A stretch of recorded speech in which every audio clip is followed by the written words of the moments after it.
Abortion is the intentional ending of a human pregnancy, a topic that carries significant weight and sparks intense debates. The terms pro-life and pro-choice highlight the main positions in this debate, though both sides value life and choice. It's worth noting that everyone involved in these discussions is alive and has chosen to share their views. In this video, I will explore 5 key questions. Who are the unborn?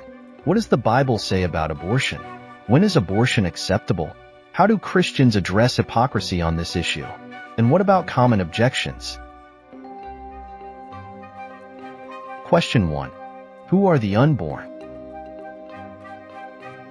Mary, the mother of Jesus, was described as with child soon after conceiving, Matthew 1 verse 18.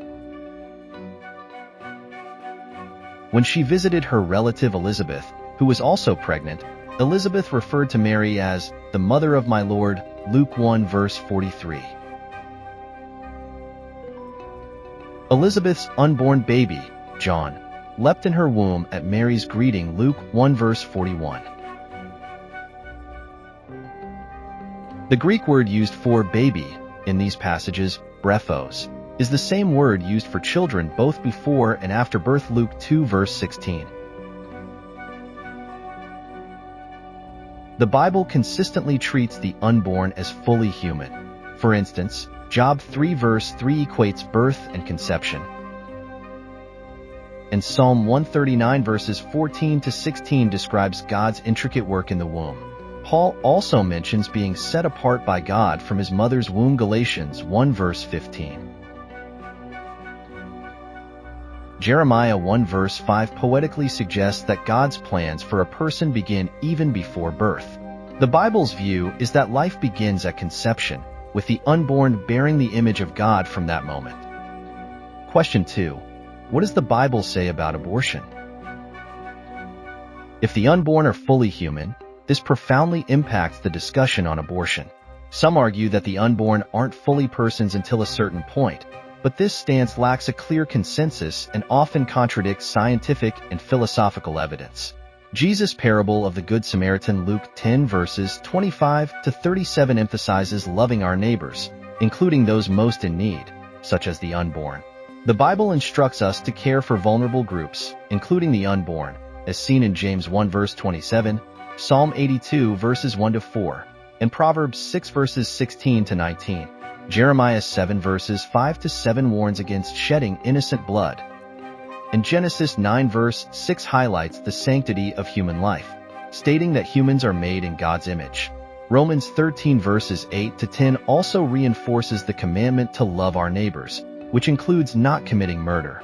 Therefore, abortion, as the intentional killing of an innocent human being, is considered murder in the biblical view. This perspective challenges us to consider deeply the ethical implications and emotional weight of abortion, while acknowledging the difficult and real situations that lead to such decisions. The nation of Israel faced captivity due to the collective consequences of their leaders' sins. As described in the proverb, the fathers have eaten sour grapes and the children's teeth are set on edge, Ezekiel 18 verse 2.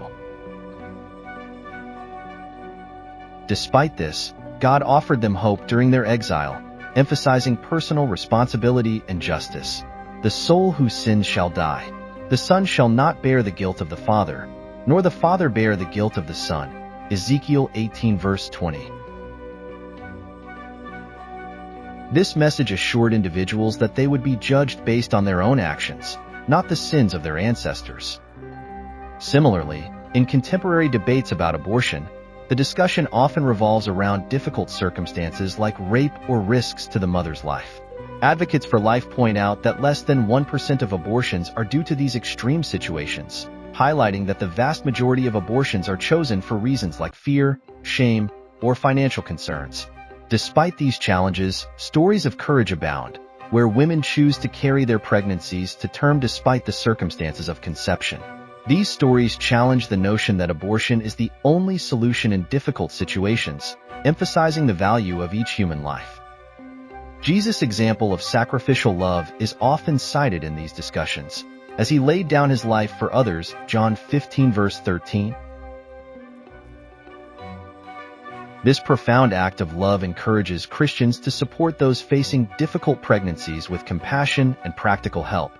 It also raises questions about consistency in pro-life values beyond the abortion debate, challenging believers to consider how they advocate for life in all its forms, including supporting refugees and opposing the death penalty. Ultimately, the message is one of compassion, urging individuals to reflect God's love by supporting and cherishing every life, especially in times of fear and uncertainty. When we engage in disagreements, it's common to point out flaws or hypocrisy in our opponent's arguments as a way to deflect from the real issues at hand. This tactic, however, is a logical fallacy. Just because someone doesn't always act according to their beliefs doesn't automatically invalidate their beliefs. For instance, criticizing someone who opposes abortion but hasn't adopted children themselves doesn't make abortion morally acceptable. It's important to distinguish between personal actions and the ethical principles being debated. Similarly, arguments like, if you're against abortion, you should adopt children, also miss the mark. While it may be commendable for those who oppose abortion to support adoption, failing to do so doesn't make their stance on abortion any less valid. We often justify our own wrong actions by pointing out hypocrisy in others, but this doesn't justify further wrongs. As the saying goes, two wrongs don't make a right. Regarding objections to anti-abortion arguments, one common criticism is that opposing abortion is a religious imposition on others. While many opponents of abortion are religious, their stance against abortion isn't solely based on religious beliefs. The Bible and other religious texts do condemn acts like murder, which include the taking of innocent lives, such as those of unborn babies. However, the moral argument against abortion is broader and appeals to the inherent value of human life, regardless of religious beliefs. Another objection claims, "My body, my choice," asserting that a woman has complete autonomy over her body, including the right to abort. This argument overlooks the fact that a fetus is not simply part of a woman's body like an organ or tissue, but a distinct individual with its own biological makeup. Scientifically, a fetus has unique DNA, a heartbeat, and often a different blood type than the mother. Thus, the decision to abort cannot be solely a matter of personal autonomy, as it involves another individual's rights, the unborn child's right to life. The ethical dilemma surrounding abortion, emphasizing the uncertainty over whether unborn fetuses should be considered human beings. Many advocates for abortion rights argue for caution, prioritizing a woman's right to choose over potential personhood of the fetus. However, urges reconsideration based on advances in embryology, which increasingly demonstrate the humanity and personhood of unborn babies at various stages of development, from conception to late gestation. They suggest that withholding judgment in favor of caution is crucial when considering the possibility of ending a human life that cannot defend itself. They criticize the reluctance of some abortion providers to show ultrasound images to clients, implying that such visuals could sway opinions against abortion by humanizing the fetus.